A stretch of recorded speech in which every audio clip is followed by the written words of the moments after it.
Pessoal da torcida tricolor, o São Paulo foi ao Morumbi enfrentar o Red Bull Bragantino, venceu por 1-0, um golaço contra. Este é o vídeo de jogo, obviamente que eu tô falando golaço, mas não foi um golaço, foi um gol contra, mas ele aconteceu, o São Paulo insistiu, conseguiu fazer o gol, encontrou muitas dificuldades e antes da gente analisar a partida e até a importância da partida em termos de campeonato, quebrar uma escrita ali desde que o Bragantino tinha sido vendido para Red Bull e tal, toda essa coisa, o São Paulo não tinha vencido ainda, que acho que é a única coisa assim relevante, porque estamos na primeira fase do Campeonato Paulista, um campeonato que é assim capitaneado por pessoas que não se preocupam com a qualidade do futebol, não se preocupam em ajudar os clubes, não se preocupam se querem abrir mais inscrições, até o caso do São Paulo, que tem 2 jogadores que foram negociados, mas não tem que esperar uma data X, isso em meio a uma pandemia.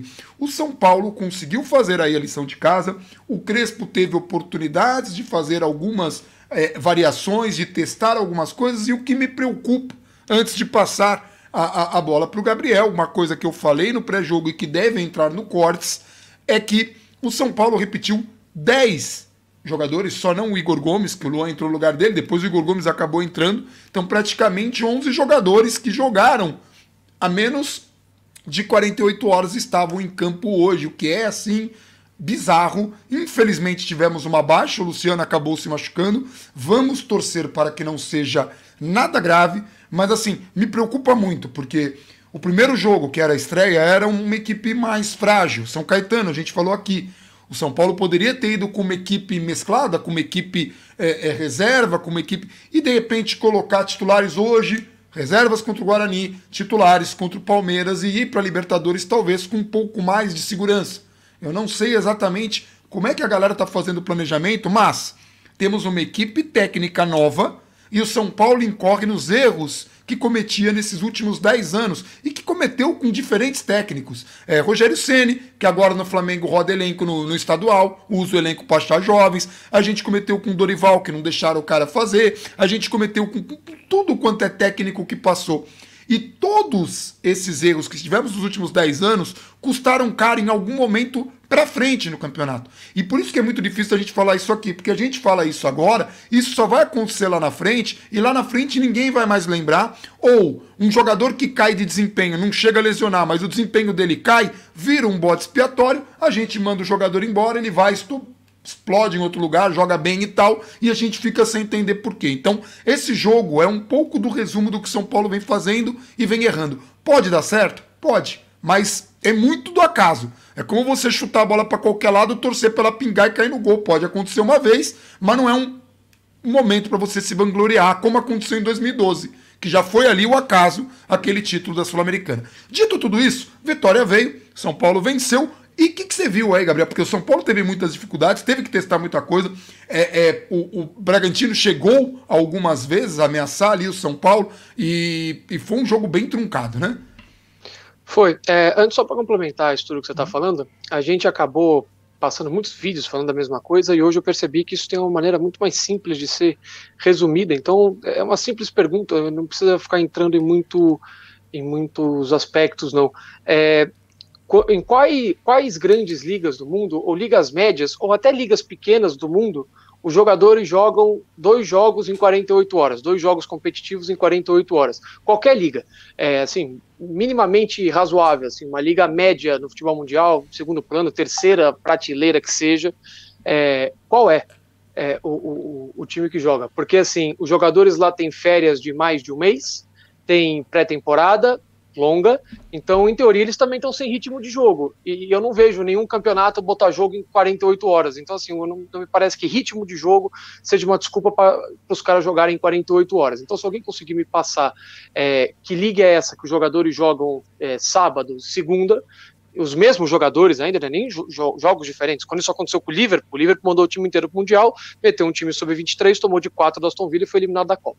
Então, é só esse o resumo, né? Assim, e aí depois que você perceber que nenhuma liga faz isso, a pergunta é, por que será que não fazem? Será que o mundo não gostaria de ver mais jogos do campeonato inglês? Mais jogos do campeonato alemão? mais jogos do Bayern, do Liverpool, do Barcelona, do Real Madrid, enfim. A gente até brincou, né? Antes de começar o jogo, brincou. A gente estava conversando aqui, a gente falou. Eu fico imaginando, por exemplo, um Ronaldinho Gaúcho, para falar de um jogador muito habilidoso e que conquistou muita coisa, se ele já tinha passado por a experiência de jogar menos de 48 horas entre uma partida e outra. Eu não vou dizer que não fez, porque eu não fiz, eu não sou um biógrafo do Ronaldinho Gaúcho, mas eu tenho muitas dúvidas se como profissional isso aconteceu com ele. A gente precisa preservar atletas, é uma coisa que a gente defende até para poder cobrar, porque quem é cobrado é o atleta que está em campo, e o desgaste acontece, a gente já falou aqui, tanto de outros preparadores físicos que entrevistamos, como o caso do Carlinhos Neves, como até o Ale, que teve a oportunidade de falar, o do Anotações Tricolores, Jogos SPFC, que falou recentemente com o Corran, que é o atual preparador físico de São Paulo. O que nos faz pensar se o planejamento vem de cima aí, por que a gente continua fazendo. Mas, enfim, vamos falar do jogo. O que você achou que hoje não funcionou no São Paulo e o que você achou que funcionou bem? Para mim, 3 coisas não funcionaram hoje.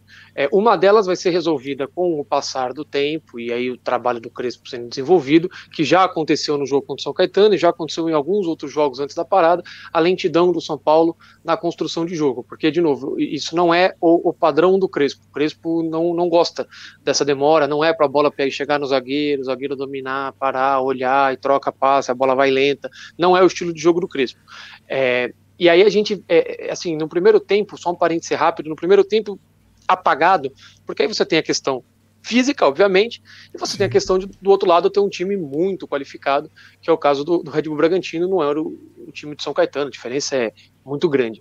Mas, deixa eu só me ajeitar aqui, mas no primeiro tempo tão apagado, o Léo se destacou muito, e o Léo, para mim, foi o melhor jogador do primeiro tempo. As jogadas todas começavam com ele e era impressionante como ele tem essa capacidade de acelerar o jogo. Era o jogador do São Paulo que acelerava o jogo. A bola caía nele, ele deu inúmeros passes verticais, a maioria deles para o Reinaldo, para clarear o jogo.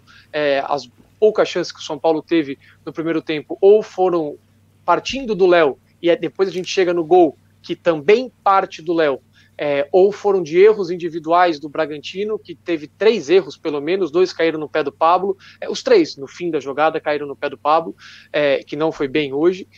A segunda coisa que não deu certo, e aí começa a passar pelo Pablo, o Pablo ficou muito isolado. Por que o Pablo ficou muito isolado? A diferença entre Luciano e Rojas. O Rojas, ele pega a bola, ele tem a tendência a levar a bola para a linha de fundo, é outro posicionamento, é outra característica, um jogador de condução de bola, de velocidade, de correria. Também não foi muito bem hoje, né? Não foi bem tecnicamente, mas assim, independentemente se ele foi bem ou mal, é outra característica do jogador. E mesmo quando ele for bem, é outra característica do jogador, outro posicionamento, que vai ficar muito aberto pela direita, ele vai querer se movimentar, ele vai cair um pouco mais para a esquerda, mas ele não tem o posicionamento mais central do Luciano para se aproximar. O Luciano, ele entra no intervalo, o gol anulado já é outra coisa. O Daniel recebe a bola, Luciano e Pablo estão um próximo do outro dentro da área. Então, essa questão de Rojas e Pablo acabou não funcionando, e o Pablo também, num dia tecnicamente bem lamentável. Eu estava tentando lembrar algum lance, tirando o gol que ele errou, né? Porque ele estava impedido, ele era o cara que estava impedido, e estava impedido, muito impedido, mas além de se posicionar mal, em mais de uma jogada, mais de uma vez ele estava impedido. Parecia que parece ter sentido mais essa coisa aí dos jogos seguidos. Errou passes muito fáceis, né? Teve muita dificuldade, o Pablo atrapalhou bastante. Jogadas de mano a mano, que ele não conseguia dar sequência, finalizações que não são boas, não foi bem, mas assim, ele rende um pouco mais quando ele tem alguém para jogar com ele, pelo menos, para não deixar ele sozinho. Ele sozinho vai ser muito pior. E para mim, a terceira coisa que também não funcionou foi o Daniel Alves. Mais avançado. A posição. Ele ficou como um 10, né? A posição como um 10, a gente já viu que não funciona, porque eu até imaginei que ele poderia entrar com uma linha invertida para ficar, não ele na posição ali, nem de 5, mas mais aberto, e não, ele ficou de 10 e de 10 não deu certo. E aí ele fica menos participativo, ele fica numa zona de muito mais combate, ele vem menos de trás. Eu não gosto do Em alguns Daniel momentos ele tá posição. de costas pro lance, e não é característica do cara. Não funciona. É muito bom quando ele parte com a bola e enxerga o que ele precisa fazer do que É a mesma coisa quando falaram, o Daniel Alves agora vai pra ala, daí o Ricardinho que comentava o jogo, finalmente, a posição que ele se consagrou, a gente já desmistificou isso aqui com o Vitor Birner, ele explicou que tem todo um processo que não é só jogar o Daniel Alves para lateral direito, e aí é videogame, aí tem ponto lá de corrida ou de cruzamento ou de qualquer coisa que eu ia chegar nisso mais tarde, mas já que você trouxe, assim, o Daniel, ele acabou ficando 3 minutos como ala. Assim que o Crespo mudou a formação para jogar com uma linha de 4, e aí foi ter um lateral mesmo, ele improvisa o Galeano e volta o Daniel para o meio de campo.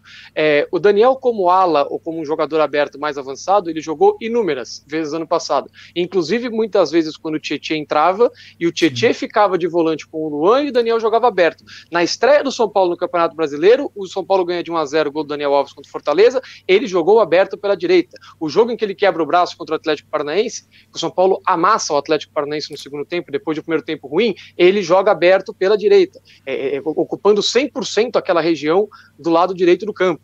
Então, assim, não é nada inédito, e naquele jogo em Fortaleza, pela Copa do Brasil, o São Paulo, quando tem um jogador a menos, ou quando o Fortaleza tem um jogador a menos, eu não vou lembrar exatamente agora o momento, o Daniel vai para a lateral, inclusive o terceiro gol sai de uma levantada de cabeça dele, na lateral, o Gabriel Sara, que faz a jogada e termina no gol do Brenner, enfim. E isso para desmistificar tudo, que o mais engraçado é quando vai ter um lateral, é o Galeano, não é o Daniel.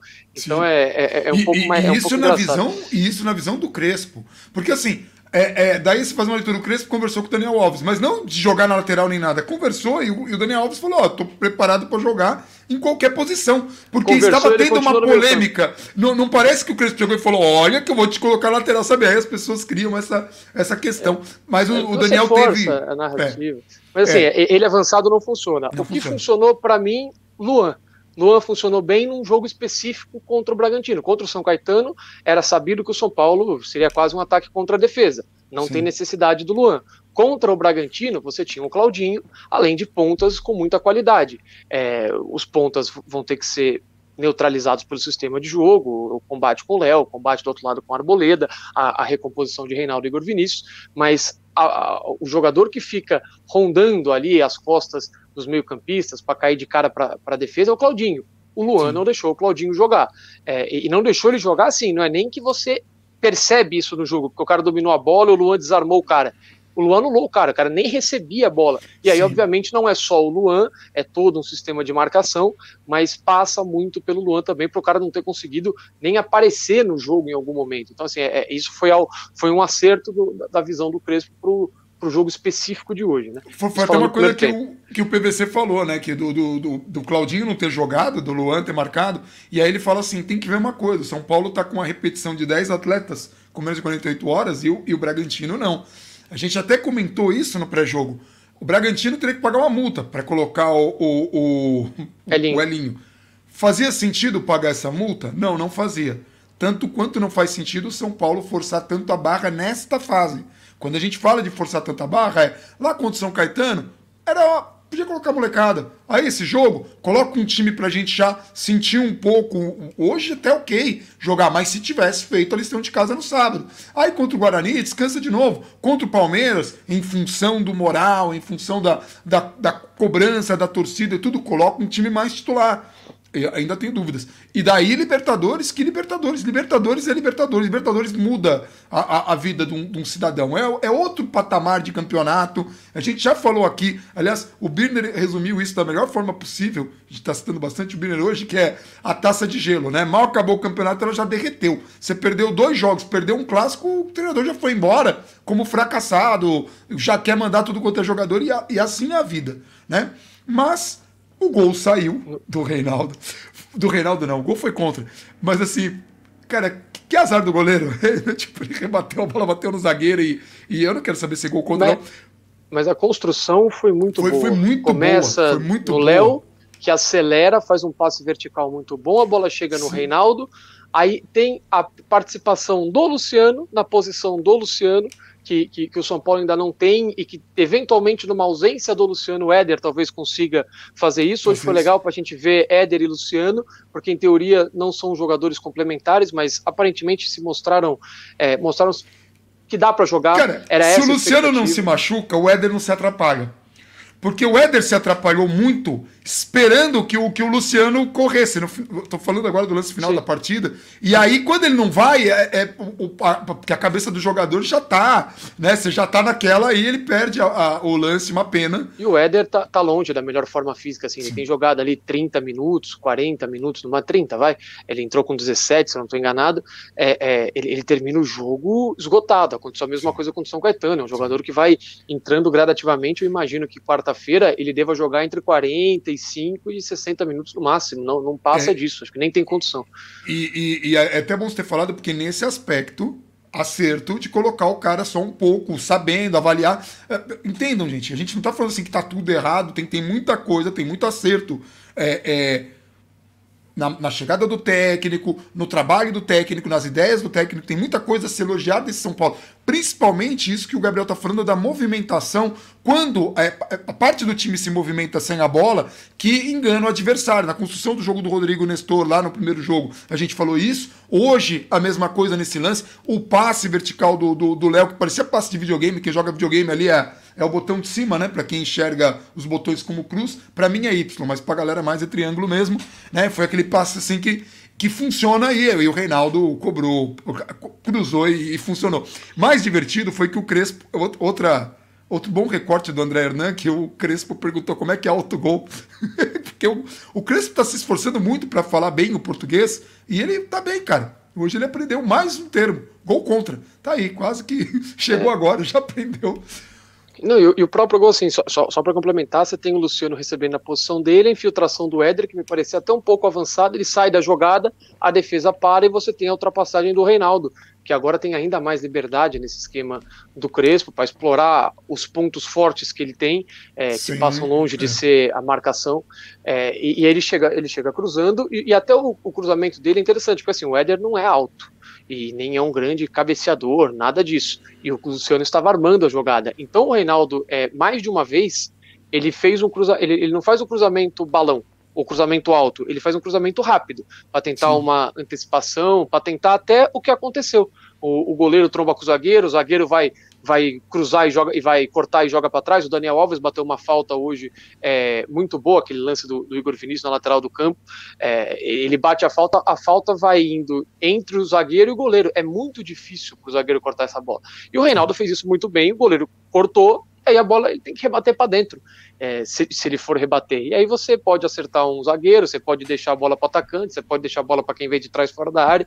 Então a jogada inteira é muito bem construída, termina com gol contra, que aí fica gol contra. Mas a maneira como o São Paulo chegou no gol contra é muito interessante. Só porque eu falei do árbitro, para não esquecer o registro, é muito ruim, cara. Nossa senhora, como é ruim. É um negócio que é irritante, cara. Você vê o jogo, é uma falta de critério, cara. De novo, a gente já falou desse árbitro, acho que ele já pitou o jogo do São Paulo, não sei se foi estreia, ou foi o jogo contra o Santos, não lembro. Não, contra o Santos não foi. Não lembro qual foi o jogo que ele apitou do São Paulo, que a gente falou, esse é o bom. Esse apita Campeonato Brasileiro. Esse eu lembro disso. Esse árbitro é o bom, ele é o legal. Imagina o ruim, você falou isso. Então, era assim, ele, muito era ruim, ele. É muito ruim, não tem condição. É um negócio assim, tudo é cartão. Aí o Daniel Alves só toma um bico no tornozelo, no primeiro tempo ele não dá nem falta. É um árbitro completamente perdido. Nossa senhora, meu Deus. Aí autorizou. Autorizou, deu parou. Nossa, ele autorizou, mas daí na transmissão os caras, não é que ele autorizou, ele apitou pra falar pra parar. Como é que cara, o lance tá parado, ele tá com a mão levantada. Aí ele apita. Continue parado. Mano, não faz nem sentido. Imagina isso. Cara, tá todo mundo parado, eu tô com a mão levantada. Aí eu apito. Por quê? Pra ficar parado, pra continuar parado. Tô vendo você se mexer. Não faz... de repente, até pela explicação da André Hernan, até faria sentido, porque parece que o jogo tava parado e o Cleiton quis cobrar, e aí ele saiu apitando pra mandar o cara parar, porque ele já tava indo cobrar. O cara foi dar sequência pro lance. Mas na hora eu tinha entendido que ele chegou a apitar e depois o cara berrou lá no vídeo dele e falou, não, peraí, bicho, porque ele chegou... Ele chegou a erguer o braço antes do Cleiton fazer. E pra ele erguer o braço, tinha conseguido confirmar o impedimento. Foi bem rápido, aí depois voltou e demorou. Então, assim, é muito ruim, é muito E do fraco, impedimento? Pelo amor de Deus. Você teve alguma dúvida? No Não, momento assim, do gol, eu achei que estava impedido mesmo. eu achei que estava impedido, só que depois do replay, aí eu achei que não estava, e foi o que depois da transmissão confirmou. O Luciano não estava, mas o Luciano não toca na bola. Se ele toca na bola, o gol é legal. Aí é como se o passe tivesse ido direto pro Pablo, e aí o jogador tem impedido. Mas assim, de uma maneira geral, é bom o jogo de hoje sempre dentro das possibilidades, não tem essa de, não, o jogo contra o São Caetano foi quase um treino, então, quase um treino, não é um treino, vai falar isso, às vezes pro Pablo, para jogadores como Daniel Alves que corre o campo inteiro, o Reinaldo que tem que chegar muito à linha de fundo e fazer recomposição, o Léo que tá tomando conta daquele lado esquerdo, o Rodrigo Nestor que também tá correndo o campo inteiro, vai falar isso para esses jogadores, que é ritmo de treino, como a gente viu contra o São Caetano, o São Paulo perdendo a bola e tentando pressionar rápido lá em cima, é outra coisa. E lembrando que o Crespo deu treino no sábado e deu treino hoje, deu treino nos dias de jogos também. Então assim, você tem treino sábado de manhã e depois você tem um treino sábado à noite, de qualquer jeito é meio que muito treino, né? E aí a questão do Luciano, só para complementar, porque assim, de novo, a gente estava comentando aqui contigo, se não fosse trágico, seria muito engraçado, porque o cara machuca e todo mundo, não, foi azar mesmo, ele estava sem jogar não sei quanto tempo. Sim, o jogador teve férias? Ou ele emendou uma temporada ultra pegada e ultra apertada em calendário na outra? Não teve. E a gente falou isso, que ia precisar de um cuidado maior. O jogador teve pré-temporada para se preparar em termos musculares depois do descanso das férias? Também não teve, porque a pré-temporada foi, bicho, tira aí o seu tempo aí para treinar a parte física, tática, tudo junto, é melhor como a gente falou na live de sexta, acho que foi a sexta passada, né?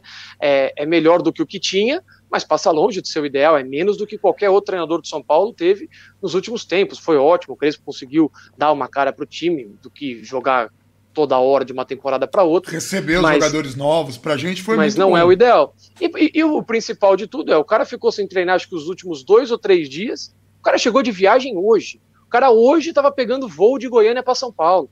Hoje, no jogo de hoje. Aí o cara chegou, sei lá, que horas no voo para ir jogar sem treinar, sem fé, sem nada. Aí estoura. Gente, é azar.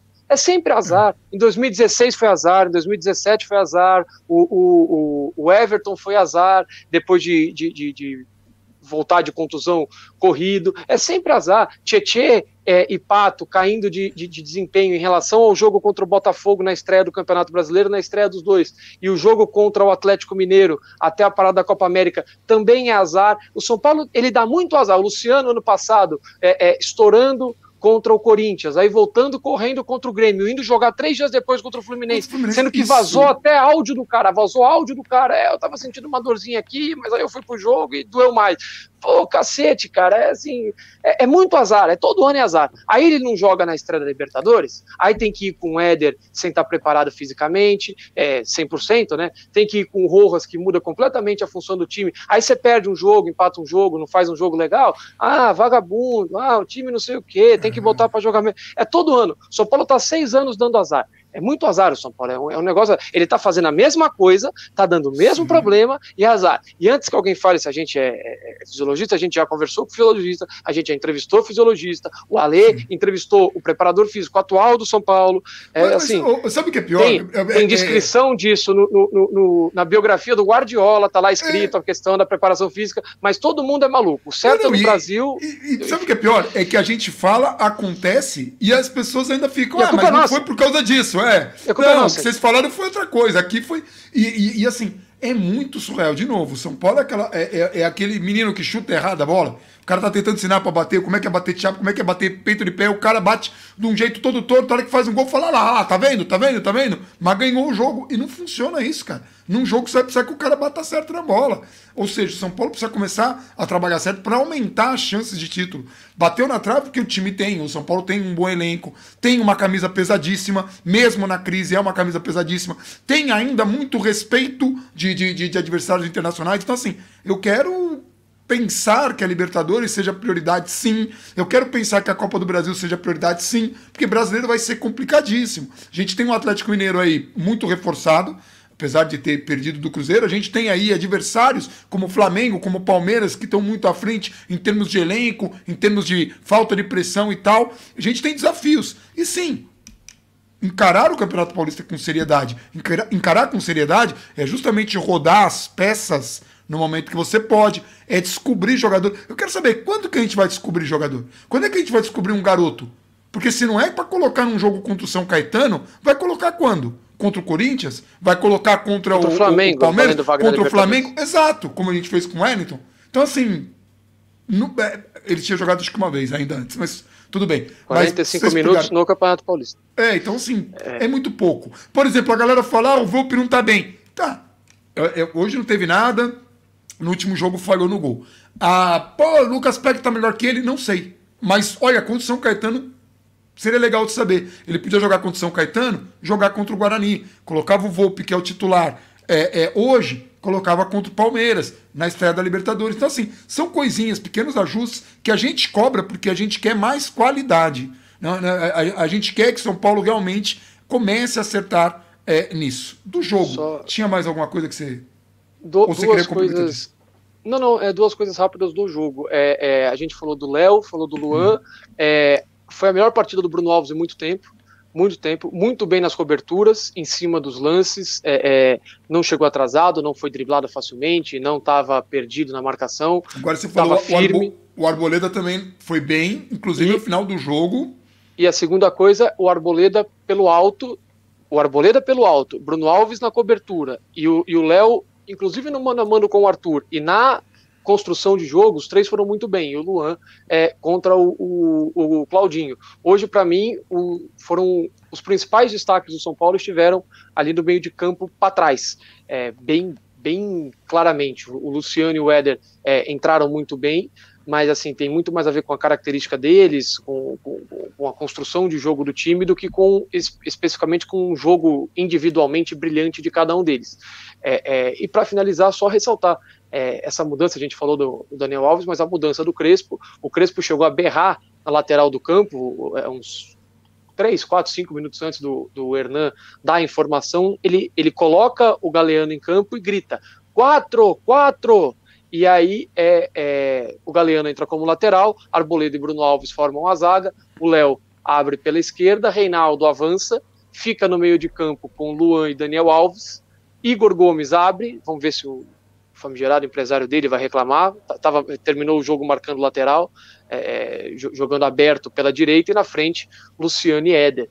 Então, uma variação bacana do São Paulo, uma formação mais ou menos parecida que o São Paulo jogou no ano passado, a diferença é que não era o Gabriel Sara, era o Reinaldo, mas assim, Daniel Alves, Luan, algumas semelhanças muito claras do time do ano passado, alguma coisa a se aproveitar. Mesmo assim, quando o São Paulo, já com uma linha de 4, ia fazer a saída de bola, ainda tinha a saída com 3 jogadores, aí perdia a bola, retomava novamente. Então, assim, é legal de ver essas mudanças. Não é porque você está com a linha.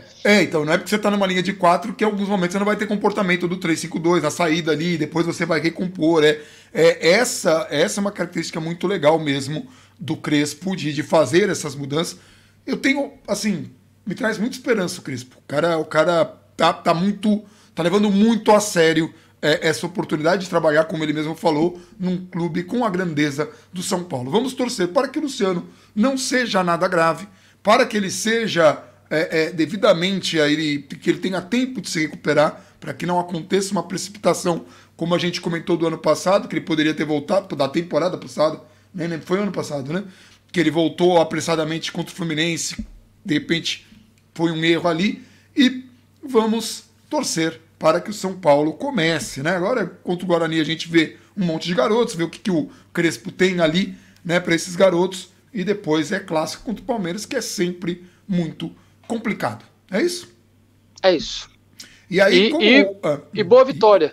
A vitória de hoje vale muito mais que a vitória contra o São Caetano. Assim, em termos de resultado puro, sim, e simples, você ganhar do Red Bull Bragantino é muito mais relevante do que você ganhar do São Caetano, isso não tem a menor dúvida.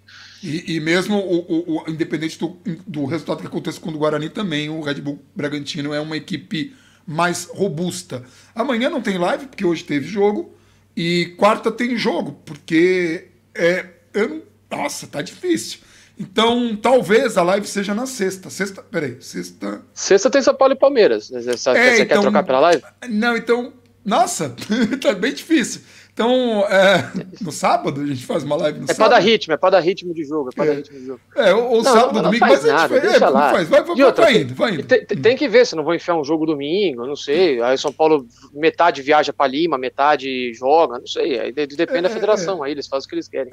É uma loucura. Então, enfim, fiquem de olho nas redes sociais. Aqui estão nossas contas de Twitter. Eu tava discutindo esse lance do gol com o Mikael Douglas e com o Marcos Augustos, e foi legal porque, tipo, o cara falou assim, os caras não vão mostrar e não sei o que, daí mostrou, falou, pô, queimou nossa língua. Eu falei, cara, a gente tinha precedentes pro veneno todo que a gente jogou no Twitter, porque a gente achou que a imagem não ia aparecer nem nada.